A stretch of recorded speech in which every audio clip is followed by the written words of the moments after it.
ಆತ್ಮೀಯ H16 news ಅರ್ಥಾತ್ ಸಿದ್ದರಾಮಗೆ ಸ್ವಾಗತ. ನಾನು ನಿಮ್ಮವ MI ಅಥವಾ ಮಲ್ಲಪ್ಪ ಜೋತವರು.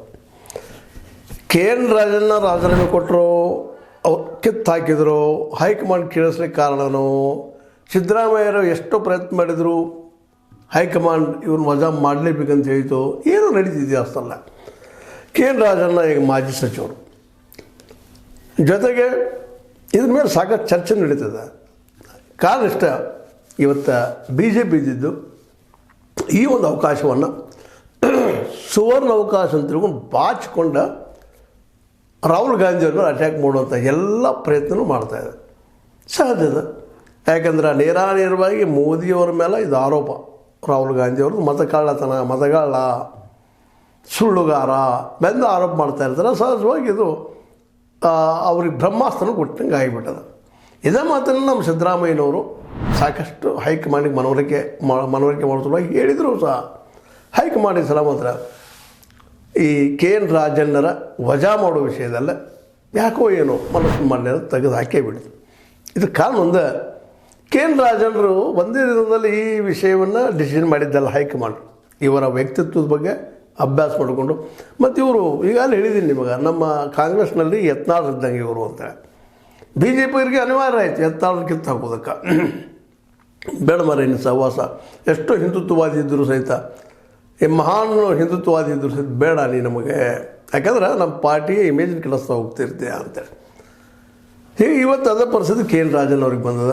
ಆದರೂ ಇವತ್ತು ನೋಡ್ರಿ, ಅವ್ರನ್ನ ಕಿತ್ತು ಹಾಕಿದ ಮೇಲೂ ಇದರಿಂದ ಒಂದು ದೊಡ್ಡ ಷಡ್ಯಂತ್ರದ ಅಂತೇಳಿ ಇಂಡೈರೆಕ್ಟಾಗಿ DK ಅವರು ಕಷ್ಟಪಟ್ಟು ಮಾಡ್ತಾ ಇದ್ದಾರೆ. ಇದು ಮೊದಲು ಬಿಡಬೇಕಾಗಿದೆ ಮನುಷ್ಯ. ಹೌದು, DK ಅವರು ಪ್ರಬಲ ವಿರೋಧಿ ಇರ್ಬೋದು, ಸಿದ್ದರಾಮಯ್ಯ ಪರ್ಯಂತ ಬ್ಯಾಟ್ ಬೀಸ್ತಾ ಬಂದಿದ್ದಾರೆ. ಸತೀಶ್ ಅವರು, ಇವರು, ನಾಗೇಂದ್ರ ಇರೋರಿಲ್ಲ, ST 3 ಜನ ಸಚಿವರು. ಸಹಜದ ಒಗ್ಗಟ್ಟು ಇಲ್ಲಿ ಮೂಡಿ ಬಂದದವ್ರ ನಡಕ. ಇಂಥ ಸಂದರ್ಭದಲ್ಲೇ ಸಿದ್ದರಾಮಯ್ಯ ಪರ ಬ್ಯಾಟ್ ಬೀಸಂತ ಇವರು ನಿರಂತರವಾಗಿ DK ವಿರೋಧ ಮಾತಾಡ್ತಾ ಬಂದಿದ್ದಾರೆ. ಹಲವು ವಿವಾದಗಳನ್ನು ಹುಟ್ಟಾಕ್ತಾ ಬಂದಿದ್ದಾರೆ. ಹೀಗೆ ಸಹಜವರು ತಮ್ಮ ವಿರೋಧವಾಗಿ ಮಾತಾಡಿದಾಗ DK ಅವರಾಗಿರ್ಬೋದು, ಸತೀಶ್ ಅವರಾಗಿರ್ಬೋದು, ಸಿದ್ದರಾಮಯ್ಯರಾಗಿರ್ಬೋದು, ಯಾರೋ ಆಗಿರ್ಬೋದು, ಹೈಕಮಾಂಡ್ಗೆ ತಮ್ಮ ಪ್ರತಿಭಟನೆಯನ್ನು, ಹೇಳಿಕೆಯನ್ನು ಕೊಡ್ತಿರ್ತಾರೆ. ಆ ದಿಶೆಯಲ್ಲಿ ಮೊದಲ ನಮ್ಮ ರಾಹುಲ್ ಗಾಂಧಿಯವರು ಈ ವಿಷಯ ಭಾಳ ಸೀರಿಯಸ್ ಆಗಿದೆ. ಇವತ್ತು ಮತಗಳತನ ಸಣ್ಣ ಆರೋಪ ಅಲ್ಲ ಇದು. ಈ ವಿಷಯದಲ್ಲಿ ಇಡೀ BJP ಎದ್ದು ನಿಂತು ಬಿಟ್ಟದೆ ಇವತ್ತು. ಮತ್ತು ಅವರು ಅಳಿಗುಳಿನ ಪ್ರಶ್ನೆ ಅದು BJPಗೆ ಆಧಾರ ಇದೆ. ಇದರಲ್ಲೇ ಸಪೋಸ್ ಏನಾದರೂ ರಾಹುಲ್ ಗಾಂಧಿಯವರು ಯಶಸ್ವಿ ಆದ್ರಪ್ಪ ಅಂತಂದ್ರೆ, ಎಲೆಕ್ಷನ್ ಕಮಿಷನ್ನ ಒಂದು ಏನಪ್ಪ ಅಂದ್ರೆ ನಿರ್ಣಾಯಕ ಹಂತಕ್ಕೆ ತಂದಿರಿಸಿದ್ರಪ್ಪ ಅಂತಂದ್ರೆ, ಜನಮನ ಗೆಲ್ಲುವಲ್ಲಿ ಎಲೆಕ್ಷನ್ ಕಮಿಷನ್ ಉಪಯೋಗ ಮಾಡ್ಕೊಂಡ್ರಂದ್ರೆ ದೊಡ್ಡ ಹೊಡೆದು BJPಗೆ. ಅವ್ರಿಗೂ ಸಹಿತ ಅಳಿಗುಳಿನ ಪ್ರಶ್ನೆ, ಜೊತೆಗೆ ರಾಹುಲ್ ಗಾಂಧಿ ಅವ್ರಿಗೂ ಸಹಿತ ಇಂಥ ಪ್ರಸಂಗದಲ್ಲ ತಮ್ಮ ಪಕ್ಷದ ವಿರುದ್ಧನ ಇವ್ರು ಹೇಗೆ ಕೊಟ್ಟಿದ್ದು. ನಿಮಗೆ ಗೊತ್ತದ ಏನು ಹೇಗೆ ಕೊಟ್ಟರು ಅಂತೇಳಿದಿಂದ. ಈ ಲೋಕಸಭಾ ಚುನಾವಣೆ ನಡೆದರೂ ಮತಪಟ್ಟಿ ಸಿದ್ಧಪಡಿಸಿದ್ದು ನಮ್ಮ ಸರ್ಕಾರದ ಅವಧಿಯಲ್ಲೇ, ಆಗ ತಿದ್ದಬೇಕಾಗಿತ್ತು ಅಂತ ಒಂದು ಸ್ಟೇಟ್ಮೆಂಟ್ ಕೊಟ್ಬಿಟ್ರು. ಇದು ತಪ್ಪು ನಮ್ಮದು ಅಂತಂದ್ರೆ ರಾಹುಲ್ ಗಾಂಧಿ ಅವ್ರು ನಮ್ಮದು ಅದರಿ ತಪ್ಪು ಅಂತ ಅವ್ರಿಗೆ ಮಗ ಕೊಡೋದಂಗೆ ಹೇಳಿಬಿಟ್ರು. ಸತ್ಯ ಹೌದು, ಹೇಳಬೇಕು ಸತ್ಯನ, ಅದು ಸುಳ್ಳೇನಲ್ಲ. ಯಾವ ಕಾಲಕ್ಕೂ ನಡೆದ ಮತಗಳತನ ಇದು ಹಿಂದೆ ನಿನ್ನೆಯದಲ್ಲ. ಮೋಸ್ಟ್ಲಿ ಇದು ನೆಹರೂರ ಕಾಲದಲ್ಲಿ ಇತ್ತೋ ಏನೋ ತೆರೆ ಮರೆಯಲ್ಲಿ ಅನ್ನೋಷ್ಟು ಮಟ್ಟಿಗೆ ಇದು ಭೀಕರ ಇತ್ತು ಅನ್ನುವಂಥದ್ದು.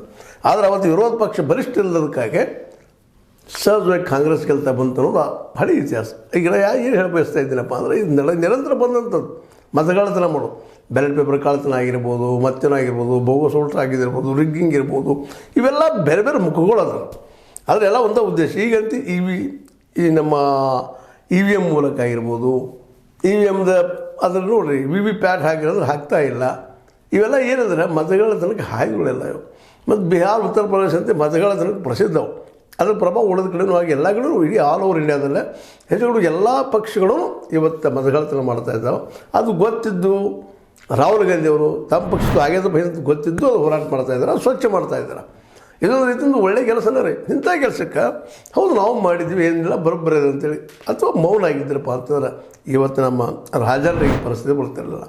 ಅವ್ರ ಮಾತನ್ನು ಅವ್ರಿಗೆ ಮುಳುವಾಗಿ ಬಿಡ್ತದೆ. ಮೇಲ್ಮೆಂತಿಗಂತ ತಗಾದೆ ಮಧ್ಯದಾಗೆ 5 ವರ್ಷ ನಮ್ಮ ಸಿದ್ದರಾಮಯ್ಯರ ಮುಖ್ಯಮಂತ್ರಿ ಆಗಿರ್ತಾರೆ ಅನ್ನುವಂಥ ಮೇಲೆ ಹೇಳುವಂಥ ಹೇಳಿಕೆಗಳು, ಅದರ ನಂತರದಲ್ಲಿ ಅಧಿಕಾರ ಹಂಚಿಕೆ ನಡೆದಿಲ್ಲ, ರಾಜ್ಯದಲ್ಲಿ ಮುಖ್ಯಮಂತ್ರಿ ಕುರ್ಚಿ ಖಾಲಿ ಇಲ್ಲ ಅನ್ನೋದು ಹೇಳಿಕೊಡುವಂಥದ್ದಾಗಿರ್ಬೋದು. ಇವೆಲ್ಲವೂ ನೇರವಾಗಿ ಡಿ ಕೆ ಶಿ ಅವರಿಗೆ ಅಟ್ಯಾಕಿಂಗ್ ಮಾಡುವಂಥವು ಇದ್ದಾವೆ. ಸಾಮಾಜಿಕ ನ್ಯಾಯಕ್ಕಾಗಿ 3 ಉಪಮುಖ್ಯಮಂತ್ರಿ ಸ್ಥಾನ ಕೊಡಬೇಕಂತ ಬೇಡಿಕೆ ಇಟ್ಟಿದ್ದು, ಅಂದರೆ ಡಿ ಕೆ ಶಿ ಅವರು ಒಂದು ರೀತಿ ಏನಪ್ಪ ಡಿಮೊರಲೈಸ್ ಮಾಡುವಂಥದ್ದು. ಲೋಕಸಭೆ ಚುನಾವಣೆ ಮುಗಿದರೂ KPCC ಅಧ್ಯಕ್ಷರ ಬದಲಾವಣೆ ಈಗಿಲ್ಲ ಪ್ರಶ್ನೆ ಮಾಡೋದು ಮುಂದೆ ಹೊಕ್ಕ. ಹೌದು, ವಯಸ್ಸಾದವರು ಅದರ ಸೀನಿಯರ್ ಅದರ ಕೇಳೋದ್ರೇನು ತಪ್ಪಿಲ್ಲ. ಅದು ಕೇಳೋ ಪದ್ಧತಿ ಏನದಪ್ಪ ಅಂತಂದ್ರೆ ಬಿರುಸಾಗುವಂಥವ್ದು. ಅಂದರೆ ಏಕ್ದಮ್ ಒಂದೇ ಟಾರ್ಗೆಟ್, ಆ ಟಾರ್ಗೆಟ್ ಮೇಲೆ ಮಾಡ್ತಾ ಬಂದಿದ್ದು. ನಾನು KPCC ಅಧ್ಯಕ್ಷ ಸ್ಥಾನದ ಆಕಾಂಕ್ಷಿ, ಸಚಿವ ಸ್ಥಾನಕ್ಕೆ ರಾಜೀನಾಮೆ ನೀಡೋರು ಸಿದ್ಧ, ನನ್ನ ಮಾಡ್ರಿ ಅನ್ನುವಂಥ ಮಾತು ತಾವು ಮುಂದೆ ಮಾತಾಡಿದ್ದು. ಇವು ಮೇಲಿಂದವು ಹೇಳಿಕೊಳ್ಳೋ ಇರೋ ನಿರಂತರ ಹೇಳ್ಕೊತ ಬಂದಂಥವು. ಮುಂದೆ ಕಾಂಗ್ರೆಸ್ಸಿನ ರಾಜ್ಯ ಉಸ್ತುವಾರಿ ಸುರ್ಜೇವಾಲಾ ನನಗೇನು ತಾಕೀತು ಮಾಡುತ್ತಾರೆ. ಇವರು ಸಹಿತ ಅವರಿಗೆ ಹೈಕಮಾಂಡದಲ್ಲಿ ಕಿವಿ ಊದುವಂಥ ಸಾಧ್ಯತೆಗಳಿದ್ದಾವೆ. ಒಬ್ಬರಲ್ಲ ಇಬ್ಬರಲ್ಲ ಮೇಲೆ ನಿಂತಾವೆ. ಕೆಲವರು ನಾನು ಹರೀಶ್ ಟ್ರ್ಯಾಪನ ಕೆಟ್ಟಾಗಿ ಬೆಳೆಸೋರು ಯತ್ನಿಸಿದರು, ಈ ಬಗ್ಗೆ ದಾಖಲೆಗಳಿವೆ ಅಂತ ಹೇಳಿದರು. ಕೊನೆಗೆ ಅದು ಪ್ರೂವ್ ಮಾಡೋಕ್ಕಾಗಲಿಲ್ಲ. ಅದರ ಹೇಳೋ ಉದ್ದೇಶ ಏನಪ್ಪ ಅಂದರೆ ಇಂಥ ಮೇಲೆ ಹೇಳುವಂಥದ್ದು. ಮುಂದೆ ರಾಜ್ಯ ರಾಜಕೀಯದಲ್ಲಿ ಸೆಪ್ಟೆಂಬರ್ 2025 ನಂತರ ಕ್ರಾಂತಿ ಆಗಲಿದೆ ಅಂತ ಇದನ್ನು ಸ್ಟೇಟ್ಮೆಂಟ್ ಅವರು ಕೊಟ್ಟರು. ಇಂಥವು ವಿವಾದಾತ್ಮಕ ಹೇಳಿಕೊಡೋದು ಕೊನೆಗೆ ಬಂದು ರಾಹುಲ್ ಗಾಂಧಿ ಅವ್ರ ಮಕ್ಕ ಕೊಡೋದಂಗೆ ಮಾತಾಡಬೇಡಿ. ಇದಕ್ಕೆ ಸ್ವತಃ ಅವರ ಕಾರಣ ಮತ್ತಾರು ಅಲ್ಲ. ಆದರೂ ಇವತ್ತು ಮುಗಿದ್ರೂ ಸಹಿತ ಇದನ್ನು ದೊಡ್ಡ ಷಡ್ಯಂತರದ್ದು ಯಾರಾದ್ರೂ ಹೇಳ್ತೀನಿ ಅಂತೆ ಮತ್ತೆ ಹೇಳ್ತಾ ಇದ್ದಾರೆ. ಇರ್ಬೋದಿಲ್ಲ ಅಂತಲ್ಲ, ಇವ್ರು ವಿರೋಧಗಳು ಮಾಡೋರು ಅದನ್ನು ಅವಕಾಶಕ್ಕಾಗಿ ಅವ್ರಿಗೆ ಬಿಡ್ತಾರೆ ರೀ, ಇವ್ರ ಅವಕಾಶಕ್ಕಾಗಿ ಇವ್ರು ಬಿಡ್ತಾರೇನು ಇಲ್ಲ ಅಂದಾಗ ಈಗ ಮಾತು ಅವಶ್ಯ ಇಲ್ಲ. ಪಾರ್ಟಿ ಹೈಕಮಾಂಡ್ ನಿರ್ಧಾರ ತೆಗೆದುಕೊಂಡ್ರೆ ಅದು ಬಂದಿದ್ದಾರೆ ಅಂತೇಳಿ ಇದ್ರೆ ಮುಗಿದೋಗ್ಬಿಡ್ತು. ಅಂದ್ರೆ ನಾಳೆ ಮಾತಾಡೋದಕ್ಕಾದ್ರೂ ಸಹಿತ ಸಿದ್ದರಾಮಯ್ಯರಿಗೆ ಸಪೋರ್ಟ್ ಆಗುವಂಥ ಮಾತುಗಳು ಮಾತಾಡ್ಬೇಕಲ್ಲ. ಯಾಕಂದರೆ ಇವರು ಪರ ಇರೋರು ಯಾರಪ್ಪ ಇವತ್ತು ಸಿದ್ದರಾಮಯ್ಯ, ಅದ ನಂತರ ಸತೀಶ್ ಅವರು. ಯಾಕಂದರೆ ಹಿಂದುಳಿದ ನಾಯಕರಾಗಿ ಬಂದಂಥವ್ರು ಇವರು. ಇಂಥವ್ರಲ್ಲಿ ಬಿಟ್ಟರೆ ಮತ್ತೆ ಯಾರು ಇರಲಿ ಅವರಿಗೆ. ಅದರಲ್ಲೂ ಸಿದ್ದರಾಮಯ್ಯ ಮುಖ್ಯ. ಸಿದ್ದರಾಮಯ್ಯ ಪ್ರಯತ್ನ ಮಾಡಿದ್ದಾರೆ, ಇಲ್ಲಂತಲ್ಲ ಉಳಿಸ್ಕೊಳ್ಬೇಕು ಅಂತೇಳಿ, ಆದರೆ ಆಗಲಿಲ್ಲ. ಅದು ಇಂಥ ಮಾತುಗಳು ಮಾತಾಡೇನ ನಮ್ಮ ಹೇಳ್ತಿಲ್ಲ, ಮಾತು ಮನೆಗಿಡಿಸು ತೂತು ಗಾಳಿಗಿಡಿಸು ಅಂತ ಹೇಳ್ತಾರೆ. ಹಂಗೆ ಆಗಿ ಹೋಗ್ಬಿಡ್ತು. ಯತ್ನಾಳರು ಇದೇ ರೀತಿ ಹೋಗಿಬಿಟ್ರು. ಇವತ್ತು ನಮ್ಮ KL ರಾಜನ್ ಅವರು ಒಂದು ಹಿಂದುಳಿದ ಸಮುದಾಯದ ಮೇಲೆ ಸುಲಭದ ಕೆಲಸ ಅಲ್ಲ. ಯಾಕಂದರೆ ಇಲ್ಲಿ ಜಾತಿ ವ್ಯವಸ್ಥೆಗಳು ಎಲ್ಲರಿಗೂ ಗೊತ್ತಿದ್ದ ವಿಷಯನೇ ಅದು. ಅದರ ಮಧ್ಯದಲ್ಲಿ ಒಬ್ಬ ಬೆಳೆದು ಬಂಥ ವ್ಯಕ್ತಿ ಇವತ್ತು ಈ ರೀತಿಯಾಗಿ ತಮ್ಮದೇ ನಾಲಿಗೆಯಿಂದ ತಾವು ಹೊರಗೆ ಬಂದಿದ್ದಾರೆ ವಿನ ಮತ್ತೊಬ್ಬರು ಯಾರೂ ಇವ್ರು ಹೊರಗೆ ಹಾಕಿಲ್ಲ ಅಂತ ಈಗ ನಾವು ಹೇಳ್ಬೋದು. ಇರ್ಬೋದು ಹಿಂದೆ ಚಡ್ಡೆ ಅಂದರೆ ಇವೆಲ್ಲ ಮಾತಾಡಿದ್ರಿಂದಾಗಿ ಸಹಜವಾಗಿ ಡಿ ಕೆ ಶಿವಗಿರಿ ಇವರು ವಿರೋಧವಾದಂಥ ಭಾವ ಇದ್ದೇ ಇರೋದನ್ನು ಸಮಯ ಸಿಕ್ಕೊಳ್ಳಿ ಸ್ವಲ್ಪ ಅವರು ಕಾಶಿರಬೇಕು, ಇಲ್ಲ ಅಂತನಕ್ಕೆ ಆಗೋದಿಲ್ಲ. ಅದು ಷಡ್ಯಂತರಗಿದ್ರು ನಾವಾಗಿರೋ ಹೋಗಿ ನಮ್ಮ ಕೈಗಳು ಹಗ್ಗ ಕೊಟ್ಟು ಕೈ ಕಟ್ಟಿರಿ ಅಂತ ಹೇಳಿದಾಗ ಕಟ್ಟದಿರ್ತಾರೇನ್ರಿ. ಇಷ್ಟು ಸೆನ್ಸ್ ಬೇಡವಾ ನಮ್ಮ KL ರಾಜಣ್ಣವ್ರಿಗೆ ಅಂತೇಳಿ ಅವ್ರ ಮಿತ್ರರೇ ಪ್ರಶ್ನೆ ಮಾಡ್ತಾಯಿದ್ದಾರೆ. ಯಾಕಂದ್ರೆ ಇವತ್ತು ಹಳೆ ಕಾಂಗ್ರೆಸ್ ಅಲ್ಲ, ಮತ್ತು ಇವತ್ತು ರಾಹುಲ್ ಗಾಂಧಿ ಹಳೆ ನಾಯಕರು ಅಲ್ಲ. ಇವ್ರ ಜೊತೆಗೆ ಇದ್ದುಕೊಂಡ ಪಕ್ಷ ಬದಲು ಮಾಡಬೇಕಾಗಿದೆ ಅವ್ರಿಗೆ. ಯಾಕಂದ್ರೆ ಎಲ್ಲರೂ ಕಿತ್ತಾಕಿ ಅವ್ರು ಒಬ್ಬರಿಂದ ಇಡೀ ದೇಶದ ವ್ಯವಸ್ಥೆ ಬದಲಾಡೋಕ್ಕೆ ಸಾಧ್ಯ ಇಲ್ಲ. ಪಕ್ಷ ಅಂತ ಬೇಕೇ ಬೇಕು. ಅದಕ್ಕಿಂತ ಜನ ಇದ್ದೇ ಇರೋರು ಇವ್ರು ಮುಂದೆ ಹಾಕೊಂಡು ಹೋಗ್ಬೇಕಾಗಿದೆ. ಅನೇಕರು ಇವರು ರಾಹುಲ್ ಗಾಂಧಿ ಅವರು ವಿರೋಧ ಮಾಡಿದವರು ಇವತ್ತು ಒಬ್ಬೊಬ್ರು ಹೊರಗೆ ಹೋಗ್ತಾ ಇದ್ದಾರೆ, ಹೊಸ ಜನ ಬರ್ತಾ ಇದ್ದಾರೆ. ಅಂಥ ಪ್ರಸಂಗದಲ್ಲಿ ಇವರು ಇನ್ನೂ ಹಳಿ ಚಾಲಿ ಯಾವುದೋ ಒಂದು ಯುಗದ ನಾಯಕರು ಅನ್ನುವಂಗೆ ಟೀಕೆ ಮಾಡಲಿಕ್ಕಾದ್ರೆ ಅಲ್ಸರ್ ಮಾಡೋ ಶಕ್ತಿ ನಮ್ಮ ರಾಹುಲ್ಗೆ ಇರಬೇಕಲ್ರಿ. ಈಗ ದೊಡ್ಡ ಇಶ್ಯೂ ತೊಗೊಂಡಾರ ಅದನ್ನು ಎಲ್ಲರೂ ಕೂಡ ಸಪೋರ್ಟ್ ಮಾಡಬೇಕಾಗಿದೆ. ಎಲ್ಲಿವರೆಗೆ ಇಲೆಕ್ಷನ್ ಕಮಿಷನ್ನ ಎರಡೂ ಇದಕ್ಕೆ ನಿಷ್ಪಕ್ಷಪಾತವಾಗಿ ಚುನಾವಣೆ ನಡೆಸೋದಿಲ್ಲವೋ, ಎಲ್ಲಿವರೆಗೆ ಸತ್ತವ್ರು ಬಂದು ಓಟೋದಾಗಲಿ, ಬೋಗಸ್ ಓಟ್ ಹಾಕೋದಾಗಲಿ, ಬ್ಯಾಲೆಟ್ ಪೇಪರಲ್ಲಿ ಬ್ಯಾಲೆಟ್ ಡೆಪಿ ತುರುಗು ಮಾಡೋದಾಗಲಿ ಎಲ್ಲಿ ತನಕ ನಡೀತಾವೋ, ಮತ್ತು ಈಗ ನಡೆದಂಥ ಈಗ EVM ಜೊತೆಗೆ VVPAT ನಿರ್ವಹಿಸೋದಿಲ್ಲವೋ, ಮುಂದೆ ಅಕ್ರಮಗಳು ಚುನಾವಣಾ ಅಕ್ರಮಗಳು ನಡೆಯೋದಿಲ್ಲವೋ, ಮತ್ತು ಈಗಂತೆ ಅತಿ ಮುಂದೆ ಹೋಗಿಬಿಟ್ಟದೆ. ಇವತ್ತು ಏನಪ್ಪ ಅಂತಂದು ನಮ್ಗೆ ಬೇಕಾದ ಉಳಿದು ಡಿಲೀಟ್ ಮಾಡಿರುವಂಥದ್ದು, ಒಬ್ಬ ವ್ಯಕ್ತಿ 4-5 ಕಡೆ ಓಟ್ ಹಾಕುವಂಥದ್ದು ಇವತ್ತು ಬೆಳೆಸ್ಕೊಂಡು ಅವ್ರು ವೋಟರ್ಸ್ ಅದಾರ ಅವ್ರು ತಮ್ಮದೇ ಅಂತದ್ದು. ಎಲ್ಲಪ್ಪ ಭಾಳ ಬೇಕಾಗಿಲ್ಲ, ಒಂದು 2-3% ಇರ್ತದೆ. BJP ಮತ್ತು ಕಾಂಗ್ರೆಸ್ ಆಯಿತು ಅಥವಾ ವಿರೋಧ ಪಕ್ಷಗಳಿಗಾಯಿತು ಅಷ್ಟೇ ಇರ್ತದೆ. ಅಂಥ ಪ್ರಸಂಗದಲ್ಲಿ ಒಂದು 2-3% ಚೇಂಜ್ ಆದ್ರೆ ಅವ್ರು ಆಯ್ಕೆ ಆಗಿಬಿಡ್ತಾರೆ. ಹಿಂಗೆ ಮುಂದುವರಿತಂದ್ರೆ ಒನ್ ಪಾರ್ಟಿ ಸಿಸ್ಟಮ್ ಆಗಿಬಿಡುತ್ತೆ ದೇಶದಲ್ಲಿ. ಒಂದು ಪಾರ್ಟಿ ಬಂದಾಗ ಸಹಜವಾಗಿ ಆ ಪಾರ್ಟಿಲಿದ್ದಂಥ ಅವ್ರು ಅಡೆಂಟ್ ಆಗ್ತಾ ಹೋಗ್ತಾರೆ. ಚೈನಾದಲ್ಲಿ ಆದಂಗೆ ಇಂಥ ಪ್ರಸಂಗ ಬರೋ ಸಾಧ್ಯತೆಗಳು ಹೆಚ್ಚಾಗಿದ್ದಾವೆ. ಅಂಥ ಪ್ರಸಂಗದಲ್ಲೇ ಇವತ್ತು ನಮ್ಮ KL ರಾಜಣ್ಣ ಸ್ವಲ್ಪ ನಿಂತು ವಿಚಾರ ಮಾಡಿ ಮಾತಾಡಬೇಕಾಗಿತ್ತು. ತಮ್ಮ ನಾರಿಗೆ ತಾವ ಬೆಲೆ ಕಟ್ಟುವಂಥ ಪ್ರಸಂಗ ಬಂದದ. ಅದಕ್ಕಾಗಿ ಅವರು ಒಂದಿಷ್ಟು ಮೌನ ಇದ್ದಷ್ಟು ಉತ್ತಮ ಅಂತ ಅವರ ಮಿತ್ರರು ಹೇಳ್ತಾ ಇದ್ದಾರೆ. ಮೌನ ಇದ್ದಷ್ಟು ಉತ್ತಮ. ಯಾಕಂದರೆ ಇವತ್ತು ಅವರಿಗೆ ಒಂದಿಷ್ಟು ನಾವು ಹೇಳ್ಬೋದು ಕೆಟ್ಟ ಕಾಲ ಐಡೋ ಕಾಲ ಅಂತ ಅನ್ಬೋದು. ಆದರೆ ಅವ್ರು ತಂದುಕೊಂಡಂಥ ಕಾಲಕ್ಕೆ ಯಾರೂ ಜವಾಬ್ದಾರಿ ಅಲ್ಲ. ಅದಕ್ಕಾಗಿ ನಮ್ಮ KL ರಾಜನ್ ಅವರು ಈ ದಿಶೆಯಲ್ಲಿ ಯೋಚನೆ ಮಾಡೋದು ಯೋಗ್ಯ. ಷಡ್ಯಂತ್ರ ಅಂತ ಹೋಗ್ತಾ ಇರೋದು ಮತ್ತೊಂದು ಷಡ್ಯಂತ್ರಕ್ಕೆ ಹಾದಿ ಆಗಬಾರ್ದು. ಕೆಲವೊಂದನ್ನು ಎದುರ ಬದಲಿನಿಂದ ಹೋರಾಟ ಮಾಡೋದು ಇರ್ತದೆ. ಇನ್ನು ಕೆಲವೊಂದನ್ನು ಮರೆಮಾಚ ಅಟ್ಯಾಕ್ ಮಾಡುವಂಗಿರ್ತದೆ ಪರೋಕ್ಷವಾಗಿ. ಇನ್ನು ಕೆಲವನ್ನ ಬುದ್ಧಿಮತ್ತೆಯಿಂದ ಅಥವಾ ನಮ್ಮ ತಿಳುವಳಿಕೆಯಿಂದ ವ್ಯವಹಾರ ಮಾಡಿ ಗೆಲ್ಲಬೇಕಾಗಿರ್ತದೆ. ಇವುಗಳು ಅಳವಡಿಸ್ಕೊಳ್ಳಿ.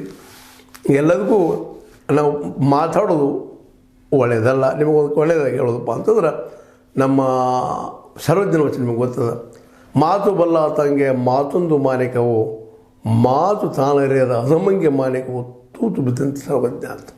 ಮಾನಿಕ ತೂತು ಬಿದ್ದಂಗೆ ಆಗ್ತದೆ ಮಾತು ಅರಿಲಾರ್ದು ಏನೋ ಮಾಡಿದ್ರೆ.